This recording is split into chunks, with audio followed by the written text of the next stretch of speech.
Gabby Garcia, isiniwalat ang POV ni Khalil Ramos sa pagiging high maintenance niya. Sa isang tapat na pag-uusap sa Fast Talk with Boy Abunda, ibinahagi ni Gabby Garcia ang tungkol sa kanyang relasyon kay Khalil Ramos. Kung saan ipinakita nila ang isang samahan na puno ng suporta at tunay na pag-unawa sa isa't isa.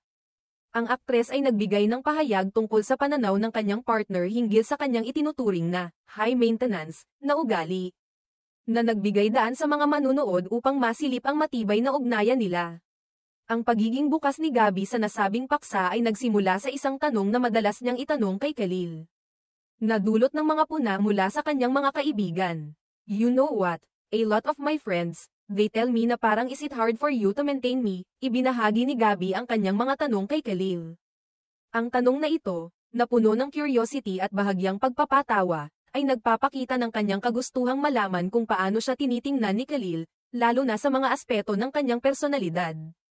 Ang sagot ni Khalil na palaging tapat at nakapagtanggal ng alinlangan sa kanya ay, "You know what, you're not hard to maintain.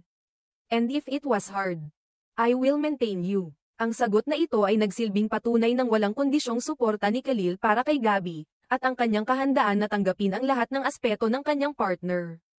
Kahit na may mga bagay na maaaring ituring na hamon.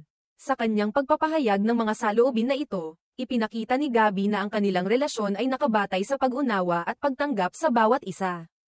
Pinapalakas nito ang kanilang ugnayan at nagpapakita ng kahalagahan ng pagiging totoo sa isa't isa, anuman ang mga insecurities o pag-aalinlangan.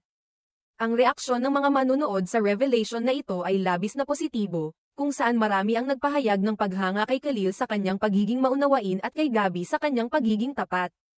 Ang mga komento sa social media ay puno ng mga mensahe ng paghanga sa kanilang relasyon. Kung saan binigyang pansin ng mga netizens ang genuine na koneksyon at ang supportive na katangian ng kanilang samahan. Maraming mga tao ang nagbigay pugay sa magkasunod na sagot ni Khalil at Gabby, na hindi lamang nagpapakita ng kanilang pagmamahal kundi ng respeto sa bawat isa. Sa bawat reaksyon, makikita ang pagdiriwang ng kanilang malasakit at ang positibong epekto ng kanilang malalim na relasyon sa mga manunood.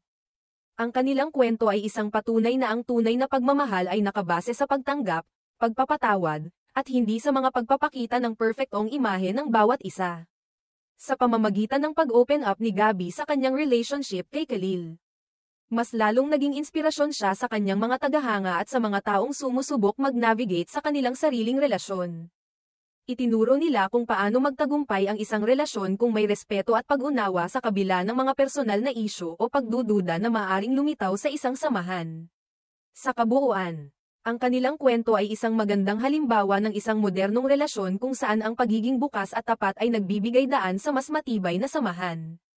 Ang hindi pagsunod sa mga imposibleng pamantayan at ang pagbibigay halaga sa personal na pag-unawa at suportahan ay nakakapagpatibay sa kanilang relasyon.